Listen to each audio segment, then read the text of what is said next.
ప్రజలారా, మా YouTube channel, నా పేరు రాజు. ఎన్డీఏ ఉపరాష్ట్రపతి అభ్యర్థి రాధాకృష్ణన్.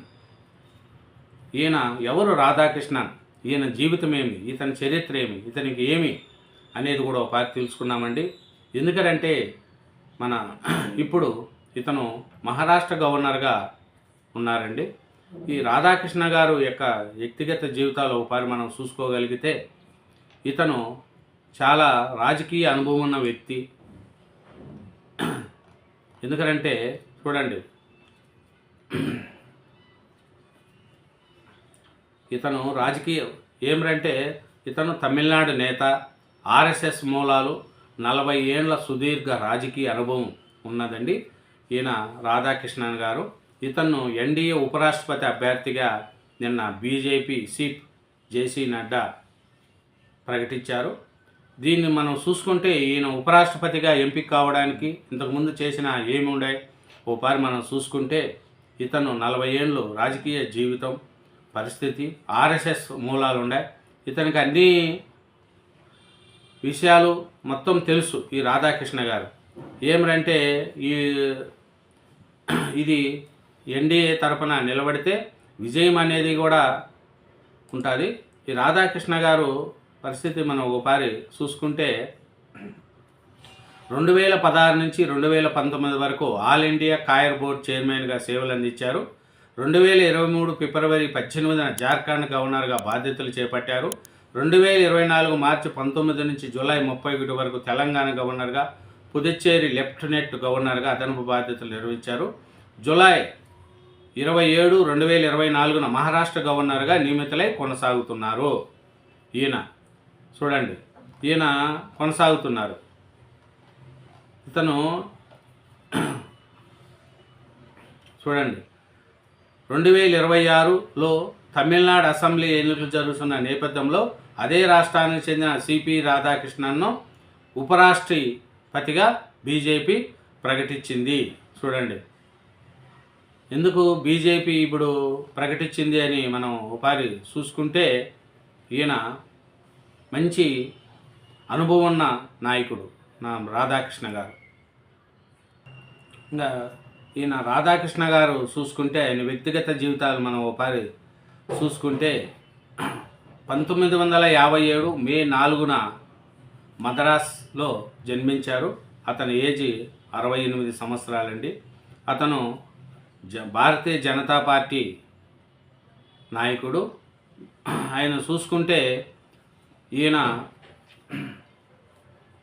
2 సార్లు కోయంబత్తూరు లోక్సభ నియోజకవర్గం నుండి ఎంపీగా, తమిళనాడు భారతీయ జనతా పార్టీ రాష్ట్ర అధ్యక్షుడిగా ఈ సిపి రాధాకృష్ణన్ 2023 ఫిబ్రవరి 12న జార్ఖండ్ గవర్నర్గా నియమితులయ్యారండి.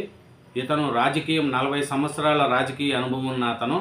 తెలంగాణ గవర్నర్గా ఉన్న తమిళిసై సౌందరరాజన్ 2024 మార్చి 18 రాజీనామా చేయడంతో తెలంగాణ గవర్నర్గా, పుదుచ్చేరి లెఫ్ట్ గవర్నర్గా ఈ రాధాకృష్ణ గారు అదనపు బాధ్యతలు అప్పగించారండి. 2024 మార్చి 19న రాష్ట్రపతి ద్రౌపది ఉత్తర్వులు జారీ చేశారండి. చూస్తే ఈయన తెలంగాణ గవర్నర్గా 2024 జూలై 31 వరకు అదనపు బాధ్యతలు చూశారు. ఇంకా ఈయన రాజకీయ జీవితం చూసుకుంటే, ముఖ్యంగా భారతీయ జనతా పార్టీ ద్వారా రాజకీయాల్లోకి వచ్చి వివిధ పార్టీల వివిధ హోదాల్లో పనిచేసి 1998 కోయంబత్తూరు నుంచి తొలిసారి లోక్సభ సభ్యునిగా ఎన్నికయ్యారు. ఆయన తర్వాత 1999లో రెండోసారి ఎంపికై 2004, 2014, 2019 లోక్సభ ఎన్నికల్లో ఓటమి పాలయ్యాడు. చూడండి, అతను బీజేపీ అధ్యక్షుడిగా 2016 నుంచి 2019 వరకు తమిళనాడు బీజేపీ అధ్యక్షుడిగా కూడా ఈయన పనిచేశారు. ఎవరు? మన రాధాకృష్ణ గారు. ఇప్పుడు మహారాష్ట్ర గవర్నర్గా కొనసాగుతున్నారు. మహారాష్ట్ర గవర్నర్గా కొనసాగుతూ ఇప్పుడు మన ఎన్డీఏ ఉపరాష్ట్ర అభ్యర్థిగా ఎంపికయ్యారండి.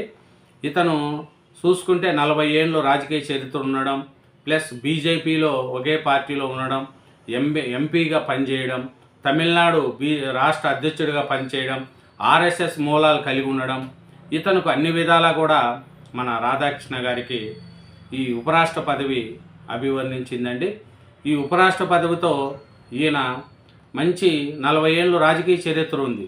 కాబట్టి తమిళనాడులో ఉండే వ్యక్తికి ఇచ్చారు అంటే కూడా మనం చూసుకోవాలి. ఎందుకు ఇచ్చారు తమిళనాడులో ఉండే వ్యక్తికి అని మనం అనుకుంటే ఒకసారి కూడా మనకు కూడా ఆలోచించుకోవాలి.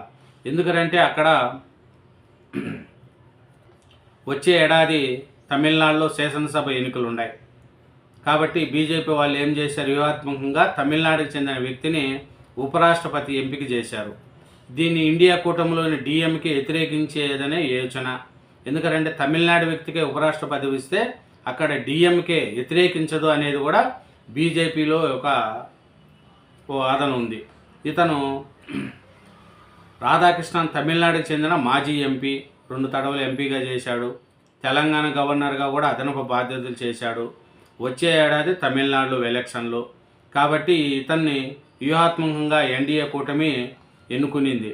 ఈ విజయము ఇంకా లాంఛనమే. ఎందుకంటే వీళ్ళకు ఉండేది ఎవరు కూడా మెజారిటీ ఉంది కాబట్టి చాలా ఉంది. పార్లమెంటు ఉభయ సభల్లో ఉన్న వివిధ ఖాళీలతో కలిపి ప్రస్తుతం సభ్యుల సంఖ్య 786. ఇందులో ఉపరాష్ట్రపతి ఎన్నికల్లో మెజార్టీకి 394 మంది సభ్యులు మద్దతు అవసరము. ప్రస్తుతం లోక్సభలో ఎన్డీఏకు 293 మంది, రాజ్యసభలో 129 మంది సభ్యులు మద్దతు ఉంది. ఉభయ సభల్లో కలిపి ఎన్డీఏ బలం 422. ఇంకేం కావాలా?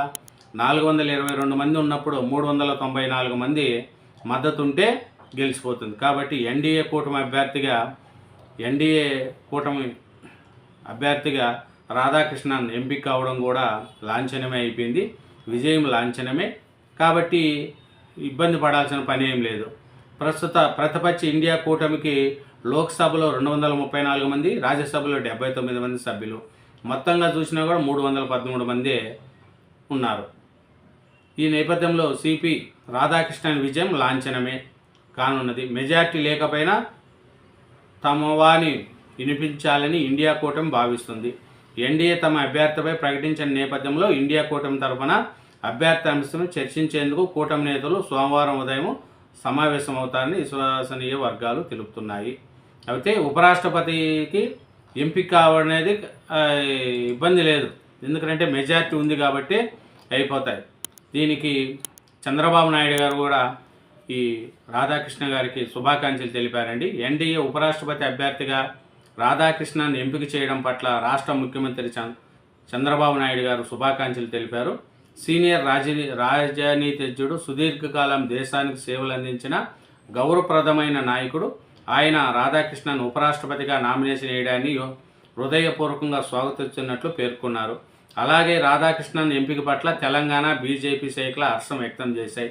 సుదీర్ఘ అనుభవం కలిగిన రాధాకృష్ణన్ ఉపరాష్ట్రపతిగా అందరి మన్ననలు పొందుతారని రాష్ట్ర బీజేపీ అధ్యక్షుడు ఎన్ రామచంద్రరావు కూడా ఒక ప్రకటనలో పేర్కొన్నారండి. ఇదేనండి ఎన్డీఏ ఉపరాష్ట్రపతి అభ్యర్థి రాధాకృష్ణన్ కాబట్టి ప్రకటించారు. ఇంకా లాంఛనం అది, దానికి ఏం చేయలేము. ఎందుకంటే ఇవి టీడీపీ ఇది భాగస్వామ్యాలు కూడా ఉన్నాయి కాబట్టి మన ఇబ్బంది లేకుండా గెలిచిపోతారు. ఎందుకంటే వీళ్ళకు మెజార్టీ ఉంది కాబట్టి గెలిచిపోతారు కాబట్టి ఇబ్బంది ఏం లేదు. కాబట్టి రాధాకృష్ణన్ ఉపరాష్ట్రపతిగా ఎంపిక అనేది లాంఛనమే. ఈయన మన తమిళనాడుకి చెందిన వ్యక్తి, 2 టైమ్స్ ఎంపీగా పనిచేశాడు. 40 ఏళ్ళు సుదీర్ఘ రాజకీయం కూడా ఈయనకుంది. ప్లస్ ఆర్ఎస్ఎస్ మూలాలున్న వ్యక్తి, రాజకీయ ప్రతిజ్ఞుడు, రాజకీయము తెలిసిన వ్యక్తి. కాబట్టి ఇతని లాంఛనం ఎన్డీఏకి ఉపరాష్ట్రపతిగా ఇతను ఎంపిక కావడం లాంఛనంగానే విజయ లాంఛనమే. Thank you very much. ఛానల్ను సబ్స్క్రైబ్ చేయండి, నా వీడియోను లైక్ చేయండి. Thank you.